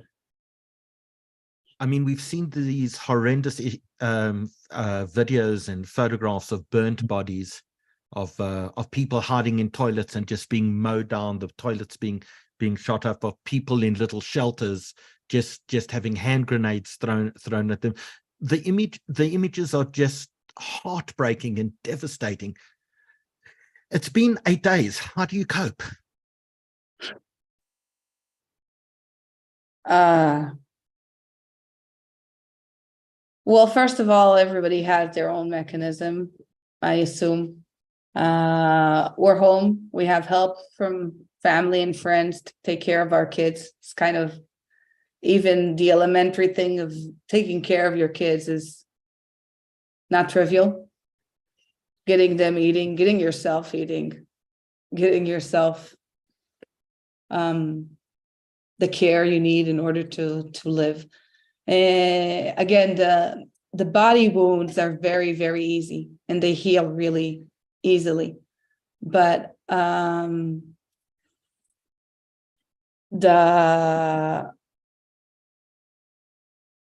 sense of having your heart broken, really, the feeling of what a broken heart is it's devastating. And everybody says it will be better. I'm sure it will be better. Our nervous system gets adjusted to everything. I think it's really sad that we'll get used to, that, okay, this is just another part of history that will be part of history, and that this is normal in our culture to kill people this way because of territory wars. I'm a mother. This is really weird to me. I'm not a politician. I'm a therapist. I work with people on rehabilitating their body. And I work with kids on sharing toys. So for me, like, suddenly being part of this event is also a really big wake-up call that you're part of it, even if you're not gay, even if you don't think you're part of it. You're an Israeli, you're a Jew. They just hate you. That's an amazing understanding to me. That's life-changing. I think maybe one of the most enduring images from the entire event was the image of Noah being kidnapped, being taken on the motorbike, her boyfriend being taken next to her, and it was her 24th birthday this weekend. So we send love and positive thoughts for those people who've been to trans festivals in South Africa and around the world. There are many thousands of people who are watching this who could have been there. My niece is a DJ in Israel. She could have been there. It could have been absolutely anyone watching the show tonight. By the grace of God, you two are safe. You're with your children, you're with your family. But there are over 1,000 people tonight who are not, and maybe somewhere between 100 and 250 people who are captive in Gaza, terrified for their lives. Thank you for sharing your story with us this evening. It's so appreciative. There's so many people, I think, if they could, would just walk over and give you all a hug. Thank you. Thank you for all you're doing. And I'm going to just ask people who are busy watching us to send you a message in the chat now, so you can understand and feel the love that comes all the way from the bottom of South Africa. And people will reach out and express their love and respect and admiration for you guys, and just wish you strength in this impossibly difficult time. Thank you. Yeah, Thanks, Howard, can I jump in for a second? Yeah, of course, Arthur. Yes. Yeah. Firstly, Yael and Oren, I want to give a hug. I'm crying, and I'm sure everybody else is. Those of us in Israel, we've been hearing stories of tragedy and of heroism, and I don't know, Yael, your words. I want to go to the gym tomorrow morning and be a better runner. That's for sure. But one thing I think for everybody to add, an interesting diplomatic decision that was made by the Israeli government, a pretty horrific one, and I'm going to tell the story through my daughter. My I no longer work for the Israeli government, for the Ministry of Foreign Affairs, but my daughter, Ilana, who was with us in South Africa quite a bit, is now the spokesperson of our embassy in Australia. And she was asked by her ambassador, and this is, I'm just telling Ilana's story, but it's everybody's story, to prepare photographs of awful, horrific photographs. In fact, I've got some of them, and I'm not going to show them to this group. But her ambassador was about to go to a meeting with the Prime Minister of Australia and felt that the Australian Prime Minister needed to know about the so many hundreds of kids at this festival, or in the kibbutzes, or in different places, who were butchered. And Ilana called me, my daughter, saying that it was impossible for her to go through and edit these photographs and put them together for the ambassador. And my comment to her was, you're not doing it for your ambassador. You're doing it for these families, and to bring honor and memory to who they were, and to be able to tell their stories. And again, Israeli television, and I don't know, my Facebook feed is totally filled 24/7 with disaster stories and heroic stories, and we've gone from this lack of believing to, a week later, this incredible resolve that exists in Israel right now. It's really, I don't know whether it's, the steps of or what, but there's this incredible time of volunteerism, of charity, of civic involvement, of incredible anger, by the way. And Avi spoke earlier about anger towards the Israeli government, and he was right to describe that reckoning is going to have to come for all of this. But in Israel, nobody's doing that today. We're all we're together. And who would have imagined? Howie, you and I had lunch in Herzliya, I don't know, 2 months ago, and just talked about, and we're frustrated about how divided Israel was. And we will be again, but we're not this week. We're not this week. In fact, Arthur, I spent a lot of time in Israel going to the pro-democracy protests, and I had an Israeli flag, which I brought back with me. And I took that flag today to the memorial service that Rowan put together in Johannesburg, because everything has a season. Yeah. We learned that from Kohelet. There's a time for peace and there's a time for war. Yeah, I wonder if the next time we have these big rallies in Israel, and again, it's not this week and maybe not this month, but there are so many hundreds, there are over 100 Israelis that are in Gaza, and babies and senior citizens and families. And those families are already coming together and making noise, and their lives are never going to be the same. We're there for them, and we're going to be there with them on the streets of Israel before too long. So Yael and Oren, please have a look at the chat section, and I'll send you a copy afterwards, but you will just see this unbelievable outpouring of love from people watching us tonight. And don't forget, we have got massive audiences in the United States and Canada and the UK and Israel and Australia and around the world, and people watch us in places like Bangkok and Panama. So you are receiving a great big virtual hug from the entire world.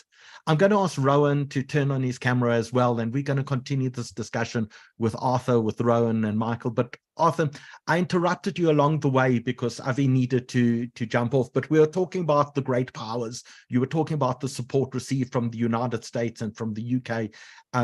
Talk as well about the other BRICS countries as well, China, Russia. You said South Africa was the great exception, but in fact, India has been unbelievably supportive. Prime Minister Modi has been incredibly supportive. Yeah, firstly, it's true. And I tried to talk a lot while I was in South Africa in my time in your country about India as a model of how One could be pro-Palestinian in many ways, but still have a constructive, positive, deep, for India, a strategic relationship with Israel, to be able to understand that. And that's certainly the case. And in India went through the whole series of terrorist attacks. We all remember the one on the Chabad house in Mumbai a number of years ago. And so there's a connection, there's a humanity between Israel and India that exists. Russia and China are in complicated places these days. I'm not sure anybody is looking to hear any love and support from Russia. We did from Ukraine very vocally. President Zelensky has been the greatest Jewish leader in the world that he is, in the way he's spoken since last weekend, and talking about how he wants to come to Israel to show unity. It's amazing. You think that the president of Ukraine would have a full enough plate these days. But those are the conversations that are going on throughout most of the world, and the foreign ministry. My former friend, my former colleagues, they're still my friends, and are working day and night telling these stories, because we know that we need international support, that the story internationally is already fulcrumate, right? People got tired of hearing this story. How can you get tired in a few days of hearing these stories? But the CNN is moving on to other subjects and moving on to Israel's actions in Gaza, which were obvious that they're going to have to come, and they will, and we have no choice. And so that's why we're showing pictures, and that's why we're speaking out, and that's why we're explaining why ISIS equals Hamas.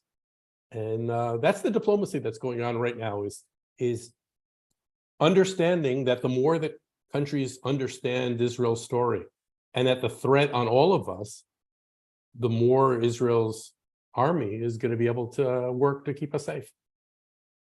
And Arthur, you mentioned things will change, and TV coverage will move, and there will be pictures of innocent Palestinian civilians who will die, because that's one of the consequences of war, and we have to be sensitive to that very 100%. Much as well. Every innocent civilian on both sides is an innocent civilian who never chose to be involved. Or I'll say it even stronger, Howard. The Palestinian people are not our enemies. Hamas is our enemy. The Lebanese people are not our enemy. Hezbollah is our enemy. The Iranian people are not our enemy. They're the mullahs who are holding the people of Iran hostage are our enemy. Israel, if civilians get killed in Gaza, it means we screwed up. It means something didn't go right. It means that we need to fix something. We certainly don't celebrate it. We certainly don't go out and give candy and start dancing. That's the difference. It really is just a core difference between our values of life and Hamas and its supporters. How in the world do you sell? You and I were talking about it in a different context, Howard, that it's possible to be pro-Palestinian and a supporter of a two-state solution and wanting to see better days for Palestinians, and understand that what Hamas did was a massive war crime and a massive disaster for Palestinians. Now, why the South African government can't do that nuance and say that they continue to support the independence of Palestine, whether we agree or disagree, but at the same time to say that the ANC never acted in such a way during the struggle, that the ANC stopped actions against civilians and rejected this idea of terrorism, that there's an ethical difference between the history of South African freedom and the ANC and what Hamas is. It's just, it doesn't bring any on this cooperation doesn't bring any honor on South Africa, and doesn't help Palestinians who who strive for a better future. In fact, someone posted on Facebook, he said, "Forgive me now for not hearing your calls for restraint if I never heard your condemnation of the barbarism that happened in the first instance." Rowan, I want to turn to you because you were quite vocal today about the South African government and Arthur's dilemma. Why can't you support an independent Palestinian state and yet recognize the barbarism, the terrorism, the brutality, the grotesqueness of this pogrom? Why can't our government actually do that? Avi, that's the million-dollar question. The South African government has chosen to take sides, but they've chosen to take sides of evil, of the dictators, of the terrorists, and not only in this conflict, but around the world. And that is the question we have to ask ourselves. Why does this government continuously take the wrong side of history on our issue and on many other issues? And it is an absolute tragedy that South Africa, as Arthur said earlier, has completely removed itself from having any meaningful role to play between bringing peace between Israel and the Palestinians because of their own position, of their own hypocrisy. And it is extremely concerning to the South African Jewish community that we have a South African government that takes the side of evil. And it is something that we need to challenge. It's something that we need to stand up against. And we need to be the ones talking about morality, talking about right, talking about life, and speaking at every opportunity we can about these issues. So, Rowan, I'm going to widen this discussion to Arthur and Michael as well. But while we do that, for those people who never had an opportunity to donate money, and once again, Michael, we're donating money so that kids who are refugees, who have basically been evacuated from their homes in the South, have a place to go, somewhere that they can get therapy, somewhere where they can get food, and somewhere where they can sleep because they can't sleep in the bomb shelters in the kibbutzim where people have been massacred. We're collecting money for that tonight. We're going to put back onto the screen. If you would still like to make a donation, please feel free to take out your camera, use it, point your camera on your cell phone to the SnapScan code that you should see on your computer right now, or take a photograph of the banking details. And in another minute or two, for those people who are busy watching us on Zoom this evening, we will once again put up a poll that would allow you to receive an email from us if you'd still like to make a donation and you haven't yet made a donation this evening. But Michael, talk to us about this. What else can people do? And Arthur, I'm going to come to you as well because you had some ideas earlier, but I want practical advice for our community, for the millions of Christians in South Africa who support us, for the decent human beings who are out there who have seen evil, seen it in the face in 2023, and who want to do something. We need to be able to provide them with a voice. We need to give them courage to stand up. We need to give them an opportunity to use social media, to use their voices, to go, I think, as Arthur said, to political parties, to demand accountability and answers. Give us some practical advice. We're going to start with Michael. We're going to go on to Arthur. We're then going to come to Rowan, and then we're going to wrap up for this evening. It seems so frivolous that there's rugby this evening and that people still want to watch it. But ultimately, we're South Africans, we're deep patriotic South Africans who love Israel and love South Africa and are just appalled by our government. That's not going to stop us from supporting the Springboks in France this evening. Mike, let's start with you. And I think that's a great point. And I think, people are frustrated and angry with the South African government, but I don't think that should take away from the fact of how pro-South Africa and how committed South African Jewry has always been and continues to be to make South Africa work and to be a part of this country. So I think that's a great point, and I think we should echo that we're all angry and we're all hurt, but we're still South African and we still feel this is our home and we'll fight for our home. I think, to your point, I think people want practical things that they can do, and there's been an outpouring of support for our campaign and other campaigns to help people in Israel that have been so badly affected by this tragedy. And there's a lot of humanitarian work that's being done. Also on a human level, I think there's a lot about reaching out, sending letters and support to the people of Israel, that they feel that we're with them. We're working with the schools to send letters to the kids that we've rescued in the Lavi forest, to send letters to say how much we're standing with the people of Israel, how much we care about them. I know the Zionist Federation is also doing a campaign to soldiers, to write letters to soldiers to show our support. So I think that is, on a practical level, something that we can all do is to personalize and to send our love and support to Israel. On a political level, I think the hostages should be our big issue. And that's what my gut tells me. If South Africa has relations with Hamas, we should use that and pressure this government to put pressure on Hamas to release those hostages. It's unthinkable in any concept that Hamas can hold children, babies. There are images of Hamas militiamen with guns looking after babies, holding babies hostage. We should demand unequivocally that those hostages are released immediately. And the South African government, no matter what their position on the conflict is, if they care about human rights, if they have any ounce of humanity in them, would pressure their friends in Hamas to release those children. I think that should be our number one focus as a community, politically to mobilize. I think that's an issue that we can really gain a lot of traction around. Thanks, Mike. I think some very good advice there. Arthur? Yeah. Firstly, I think that's a terrific idea, Michael. And I think that's a public message that puts, and by putting out photographs. I mean, here we heard earlier about two people we now know who were in danger, right? All of us now know this beautiful couple that survived.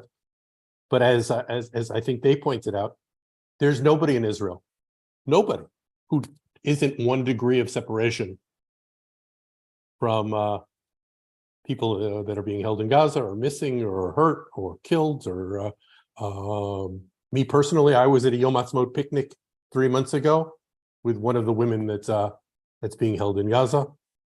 The daughter and son-in-law of a friend I used to play ball with. He and I spoke the other day about finding ways to give him a voice to speak up for his daughter. I think that needs to be put in the face of people in South Africa. That while I was in South Africa, I remember Hamas being hosted in Pretoria as if they were a legitimate partner and ally. I think it was a good idea, Michael. I think it's time to start thinking about solidarity delegations for Jews and not Jews to come here, right? Tourism went from Howard again when we were in Herzliya together in the summer. It was hopping and jammed. It's empty again. For obvious reasons, it's going to be empty for a little while, but we're going to need that to change.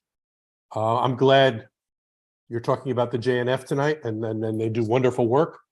There are a whole school, and not in terms of competition, but there's enough for everybody, of NGOs, including little tiny ones that have formed in Israel, that are sending supplies to our soldiers, that are housing 50,000, right? We have 50,000 people who are now IDPs, right? Internally displaced people in Israel, and will be for a number of years, right? Nobody's going back to Be'eri. There are people that are going to, where are those families going to live? We're going to need to deal with that big time in Israel. Social media, old media. Rowan, my good friend, is one of the bravest South Africans I know. He's everywhere. He's consistent. He's as Zionist as it gets, and doesn't hide it for a second. Kol hakavod, Rowan, keep it up. Let's find ways to push leaders to condemn terrorism if South Africa stands to condemn terrorism. Emphasize how what Hamas did doesn't support Palestinians. South Africa is wrong on too many issues, on Ukraine, on Israel-Palestine. Your relationship with the United States is complicated. I have such a warm memory of 2014 at the end of the war with Gaza, that there was this huge coming together in Huddle Park, right? It was in Huddle Park, Howard? Yep. Yes. Yes. that I don't that I think that there were a lot of Jews there, but I don't know that we were a majority that day. I remember so many, not just dancers, but people who came all the way up from Zulu communities in southern South Africa to be with us Jews. We have a lot of friends in South Africa. We just have to find our voice, and I'm confident that you will. And if there's any way that I or other people in Israel can be of help in that regard, you know how to find us. Rowan, the last word of the evening goes to you. How can we help? Our priority is Israel. We are putting the Zionist Federation together, a humanitarian volunteer mission to Israel for anyone in the community who wants to assist with a range of urgent requirements. And I'll share the link in the chat, and hopefully we can distribute that to anyone who wants to join. The Kakal JNF cause is an incredible one. There are others as well. Supporting Israel financially with equipment, supplies, anything that's required is critical.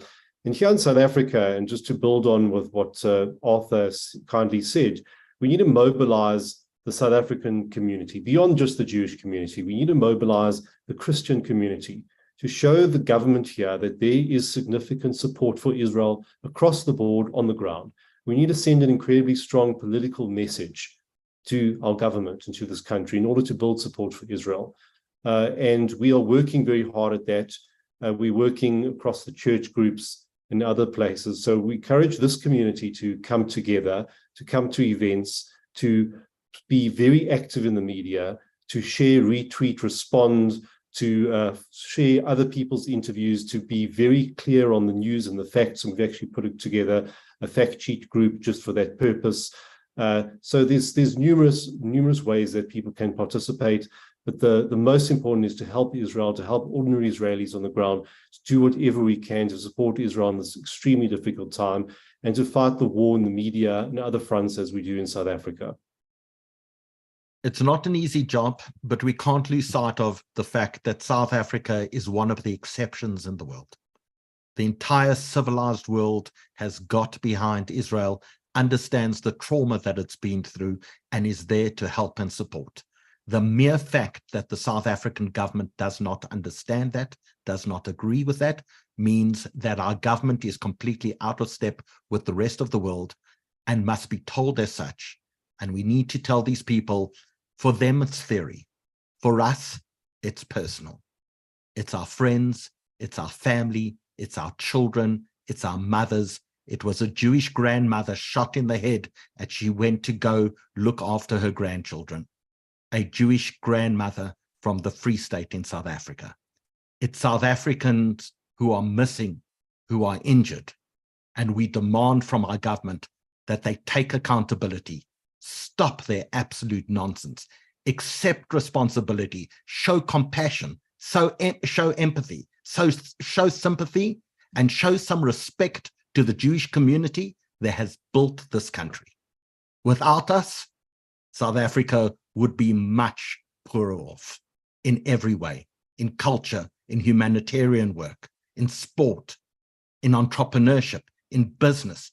We are the people who built this country. We disproportionately contributed to South Africa far greater than any other community. And next Sunday, we as a community will celebrate the remarkable and disproportionate contribution that we have made to this country. Let those who don't support us try to see if they can do any better. Thank you for joining us this evening. We're going to be ending with Hatikva. We'll be at Jewish Achiever Awards next week, but we'll see you again and continue this discussion very soon. May peace be with you and with all the people in Israel and Palestine. Good night, everyone.